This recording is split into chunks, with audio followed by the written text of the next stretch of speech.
Shri Venkateswara gold తాకట్టులో ఉన్న మీ బంగారాన్ని విడిపించి కొనబడును.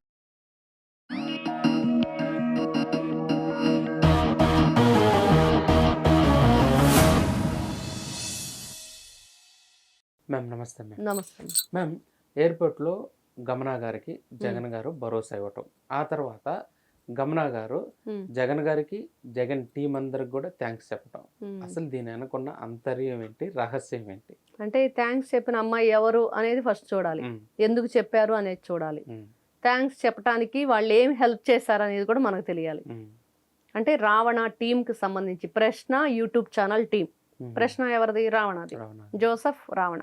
మరి జోసెఫ్ రావణ చేసే పనులు, మాట్లాడే మాటలు, తను ఏ విధంగా వాళ్ళ వికృత చర్యలను కొనసాగించారు అనేది చూస్తే ఈ రోజున ఎన్ని కేసులు ఉన్నాయి, ఎన్ని జైళ్ళు తిరిగాడు, రిమాండ్ విధించి ఎక్కడ ఉన్నాడు.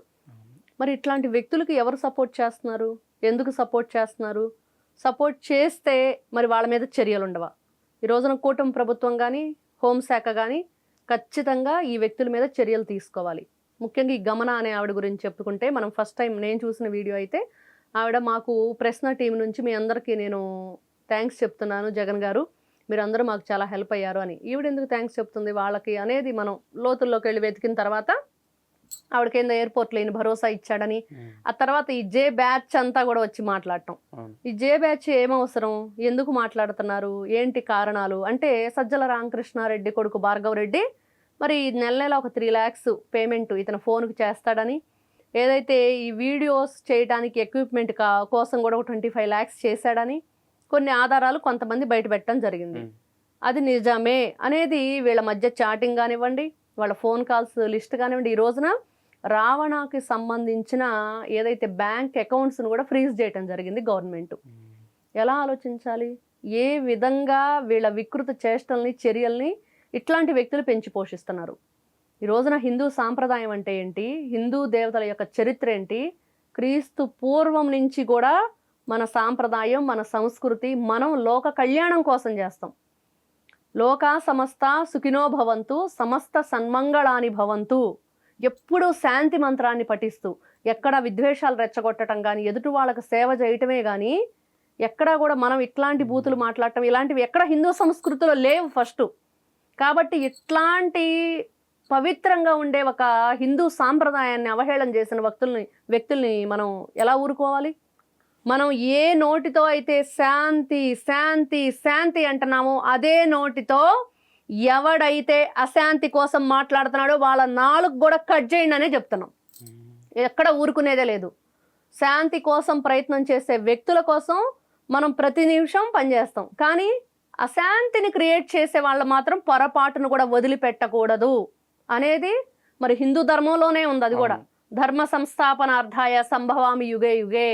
ఎక్కడైనా ధర్మాన్ని సంస్థాపన చేయటం కోసం భగవంతుడు వస్తాడు, లేకపోతే వ్యక్తుల రూపంలో శక్తిగా మారి ఇట్లాంటి వాళ్ళ పని పడతాడు. ఎట్లా వదిలిపెట్టాలి, ఎందుకు వదిలిపెట్టాలి?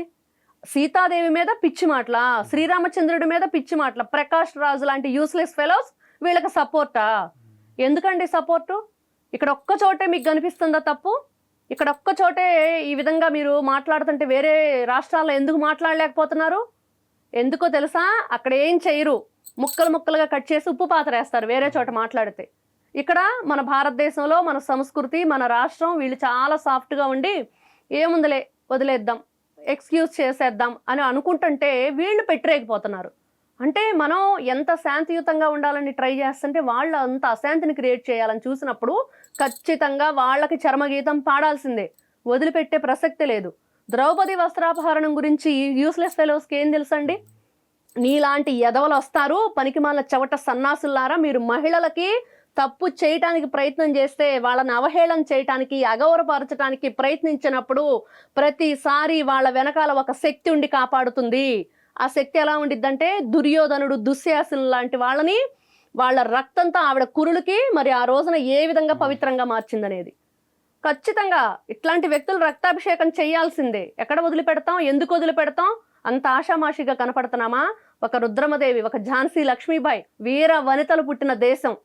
మహిళల గురించి, హిందూ సాంప్రదాయాల గురించి పిచ్చి పిచ్చి మాటలు మాట్లాడితే ఎక్కడా కూడా వదిలిపెట్టేది లేదు. రావణాన్ని వదిలిపెట్టే ప్రసక్తే లేదు. ఈ రోజున హిందువులందరూ కాదు, ప్రపంచంలో ఉన్న మహిళలందరూ మనం చూసాం సింధూర్, ఆపరేషన్ సింధూర్ గురించి ఏం జరిగిందో, ఏ మహిళను అయితే అవహేళన చేశారో, ఏ మహిళను అయితే బొట్టు తిడిపేసుకోనని వాళ్ళు ఎదురుగానే భర్తలను చంపేశారు. ఎంత దారుణం!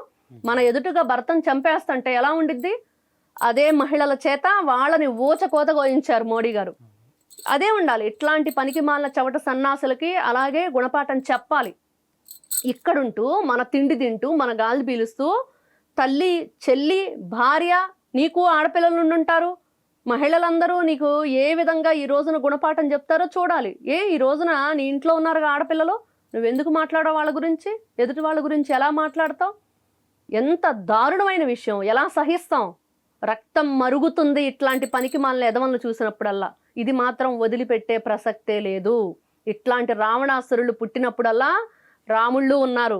ఖచ్చితంగా వీళ్ళకి శిరచ్ఛేదనం చెయ్యాల్సిందే. ఎలా ఊరుకుంటామండి? వీళ్ళు అసలు వదిలేస్తే ఎక్కడా కూడా బ్రతికే పరిస్థితి లేదు. వాళ్ళ యూట్యూబ్ ఛానల్స్ కూడా క్లోజ్ చేయాలి, బ్లాక్ చేయాలి. వాళ్ళ అకౌంట్స్ మళ్ళీ ఇవి రన్ చేయడానికి వాళ్ళకి అవకాశం ఇవ్వకూడదు. ఇవన్నీ సెక్షన్స్ పెట్టి వాళ్ళ మీద వాళ్ళు ఎవరితోనైతే నిన్న మనం విన్నాం చాలా ఛానల్స్లో, వీళ్ళు ఎవరి ద్వారా ప్రేరేపించబడుతున్నారు, ఎందుకు ఇలాంటి మాటలు మాట్లాడుతున్నారు, ఏ సంస్థలు వీళ్ళ వెనక పనిచేస్తున్నాయి అనే దాని మీద కూడా ఈ రోజున నేషనల్ ఇన్వెస్టిగేషన్ వాళ్ళు కూడా దాని మీద రీసెర్చ్ జరుగుతుంది. అది కంప్లీట్ అయిపోతే అప్పుడు వీళ్ళ పని చెప్తారు. ఎలా చెప్పాలో అలా చెప్తారు. శ్రీకృష్ణ జన్మస్థానాలకే పర్మనెంట్గా ఉండిపోయేటట్లుగా ఒక ప్రకాష్ రాజు, ఇట్లాంటి రావణ, శ్రావణ్, వీళ్ళంతా ఏం కోరి ఈ విధంగా చేస్తున్నారు? సరే, ఇప్పుడు మీరు హిందువులు, ఇంకొకరు క్రిస్టియన్స్, ఇంకొకరు ముస్లింలు, మీరు మీ దేవతల్ని మీరు పూజించుకోండి, భగవద్గీత, ఖురాను, బైబిల్. మరి నువ్వు దేవుడే కావాలి అన్నప్పుడు నీకు కులం ఎందుకు? నీకు దేవుడు కావాలా, కులం కావాలా? మనం ఏమంటున్నాం? హిందువులు అంటున్నాం. లేకపోతే వైశ్యాసనో, నువ్వు కాపనో, నువ్వు కమ్మనో అంటలేదు. పూజించే వాళ్ళు, భగవంతుని ఆరాధించే వాళ్ళం, భారతదేశంలో ఉన్న వాళ్ళందరం మనందరం హిందువులం. మరి మధ్యలో నేను బైబిల్ చదువుతున్నాను, నేను బైబిల్ ప్రవక్తన అయిపోయాను, నేను బైబిల్ని నమ్ముకున్నాను అన్నప్పుడు అక్కడ ఎస్సీ ఎస్టీ ఎందుకు వస్తుంది? ఆ కేసులు అట్రాసిటీ ఎలా పెట్టగలుగుతున్నారు? నీకు కులం కావాలా, మతం కావాలా? నీ దేవుడు కావాలా, లేకపోతే నువ్వు ఏదైనా సరే తప్పులు చేసి తప్పించుకోవడానికి కులం అడ్డం పెట్టుకోవాలా? ఈ రెండిట్లో తేల్చుకోవాలి వాళ్ళు ఫస్ట్. వాళ్ళ భార్య వచ్చేసి ఏదో స్టేట్మెంట్లు ఇస్తుంది, మేము చౌదరీస్ అంటుంది, లేకపోతే ఇంకోటి అంటుంది. మీరు ఏదైతే మాకెందుకు? మీ ఆయన తప్పు చేశాడమ్మా, దానికి శిక్ష అనుభవించాలి. హిందూ దేవతల్ని ఎంత దారుణంగా, సీతమ్మ వారిని అగ్ని ప్రవేశం, అగ్ని పునీత ఆవిడ మహిళ, భారతదేశంలో స్త్రీలు ప్రాణం కన్నా మానం గొప్పదిగా భావిస్తారు. అవమానం జరిగితే వాళ్ళు ఎంతటికైనా తెగిస్తారు, ప్రాణాలను సైతం వదిలేస్తారు. అలాంటి అవమానం జరగకుండా అగ్ని పునీతగా ఆవిడ బయటకు వచ్చింది. దాంట్లో ఉన్న సంస్కృతి, సాంప్రదాయం ఏది వీళ్ళకి తెలియదు. చెత్త నోర్లు వేసుకొని మురుగుంటల్లో వీళ్ళు పొర్లాడే ఆ పందుల్లాగా మాట్లాడుతున్నారు. ఇంకంతకు మించి ఇంకెలా చెప్పాలి? అశుద్ధం తినే పంది ఎలా ఉండిద్ది? బురద వంటి నిండా పూసుకొని అందరికీ అంటించిద్ది. ఇది కూడా అంతే. కాబట్టి ప్రకాష్ రాజ్ గారి మీద కూడా చర్యలు తీసుకోవాలి. ఈ ప్రకాష్ రాజ్ అనే వ్యక్తి ఏ సినిమాలు తీస్తున్నా వాటికి ఎవరు సపోర్ట్ చేయొద్దు, ఎవరు కూడా ఆ సినిమాలు చూడొద్దు. వీళ్ళని బహిష్కరణ చేస్తేనే వీళ్ళు మాట వింటారు. వాళ్ళని కూడా అరెస్ట్ చేయాలి. వాళ్ళు ఏదైతే జస్ట్ ఆస్కింగ్ అని చెప్తున్నాడో దాని మీద కూడా చర్యలు తీసుకోవాలి. ఎందుకు జస్ట్ ఆస్కింగ్? దేనికి జస్ట్ ఆస్కింగ్? ఓకే, నువ్వు ఆంధ్రాలో అడుగుతున్నావు. మన తమిళనాడులో అనిత రాధాకృష్ణ అనే వ్యక్తిని అరెస్ట్ చేశారు, టీవీకే విజయ్ గారిని మాట్లాడినందుకు. మరి ఆయన్ని ఎందుకు అడగలేదు నువ్వు జస్ట్ ఆస్కింగ్ అని? ఏం మాట్లాడాడు తప్పని అడగొచ్చు కదా, నీకు ధైర్యం ఉంటే. అప్పుడు అడగలేరు వీళ్ళు. అంటే మీకు క్వశ్చన్ చేయడానికి కేవలం ఒక చిన్న ఇది ఏర్పరచుకున్నారు, వాళ్ళని మాత్రమే చేస్తారు. ఆ బార్డర్ క్రాస్ చేసి వేరే వాళ్ళ దగ్గరకు వెళ్ళలేరు. భయం, ఆందోళన, ఎక్కడ ఇబ్బందుల్లో పడిపోతామని. కాబట్టి ఎవరికి పేమెంట్స్ వస్తున్నాయి, ఎక్కడి నుంచి వస్తున్నాయి, ఎందుకు మాట్లాడుతున్నారు, ఎక్కడి నుంచి మాట్లాడిస్తున్నారు, అన్ని బట్టబయలైనవి. అతి త్వరలోనే ఎవరైతే వీళ్ళకి సపోర్ట్లుగా ఉన్న వాళ్ళందరూ కూడా వీడియోలు డిలీట్ చేస్తున్నారు, వాళ్ళు పెట్టిన కామెంట్స్ డిలీట్ చేస్తున్నారు. ఎవరైతే లైకులు కొట్టారో అవి కూడా బ్యాక్ వెళ్ళిపోతున్నాయి, వీడియోలు ప్రైవేట్ దాంట్లోకి వెళ్ళిపోతున్నాయి, లేకపోతే అసలు పర్మనెంట్ డిలీట్ చేసేస్తున్నారు. అంత భయం కలిగిన వాళ్ళు, అది తప్పు అని చెప్పి తెలిసి కూడా చేసిన వాళ్ళు మరి ఈరోజు నిజాయితీగా ఒప్పుకోవచ్చు కదా, ఎందుకు భయపడి పారిపోవటం? కాబట్టి మీరు ఈ రోజున కేవలం ఒక కుట్రతో చేస్తున్నారు అనేది బట్టబయలైపోయింది. ఇలాంటి వ్యక్తుల్ని దయచేసి ఎవరు ప్రోత్సహించవద్దు. ఈ రోజున దేశంలో ఉగ్రవాదుల చర్య ఎక్కడెక్కడ జరుగుతుంది, ఎలా జరుగుతుంది అంటే ఇట్లాంటి వ్యక్తుల ప్రోత్సాహం వల్లే. వాళ్ళు ఎలాంటి మెంటాలిటీతో ఉంటున్నారు, ఎదుటి వాళ్ళని ఎలా స్లో పాయిజన్గా ఇంజెక్ట్ చేస్తున్నారు వీళ్ళ మాటలతోటి, ఎంత శాంతి భద్రతలు ఉల్లంఘన చేస్తూ అశాంతిని నింపుతున్నారు దేశంలో. వీళ్ళని వదిలిపెట్టాలా? అంత ఈజీగా తీసుకునే విషయం అయితే కాదు. ఎవడో ప్రశ్న రావడంట, లేకపోతే ఏదో యూట్యూబర్ అంటలే, ఏముంది ఆఫ్టర్ ఆల్. మళ్ళీ ఇక్కడ కూడా ఆంధ్ర పోలీసులు వచ్చి తెలంగాణలో అరెస్ట్ చేస్తారు. ఎక్కడైనా భారతదేశంలో జరిగితే వెళ్ళి అరెస్ట్ చేసే హక్కు వాళ్ళకు ఉంది. ఇన్ఫామ్ చేస్తారు, ఇదిగో ఇంటెలిజెన్స్ డిపార్ట్మెంట్ ఉంటుంది, వాళ్ళు ఇదిగో పలానా స్టేట్లో పలానా వ్యక్తి ఇలా చేస్తున్నాడు కాబట్టి మేము అరెస్ట్ చేయడానికి వస్తున్నామని అక్కడ నియర్ బై ఉన్న వాళ్ళకి ఇన్ఫర్మేషన్ ఇచ్చి వాళ్ళు తీసుకెళ్తారు. ప్రశ్నించే హక్కు ఉంటుంది. కానీ ఇది భావ ప్రకటన స్వేచ్ఛ కాదు, బూతు ప్రకటన స్వేచ్ఛ అనేది మారినప్పుడే అందరం కూడా ఈ రోజున మాట్లాడాల్సి వస్తుంది. తప్పు మీరు మాట్లాడేది. ప్రశ్నించటం వేరు, దూషించటం వేరు. ఇది దూషణ అంటారు కానీ దీని ప్రశ్న అనరు. కాబట్టి ప్రశ్న రావణ్ అనే వ్యక్తికి ఖచ్చితంగా తగిన శాస్తి జరగాల్సింది. అంత ఆషామాషి విషయం కాదు, బయటికి రాడు.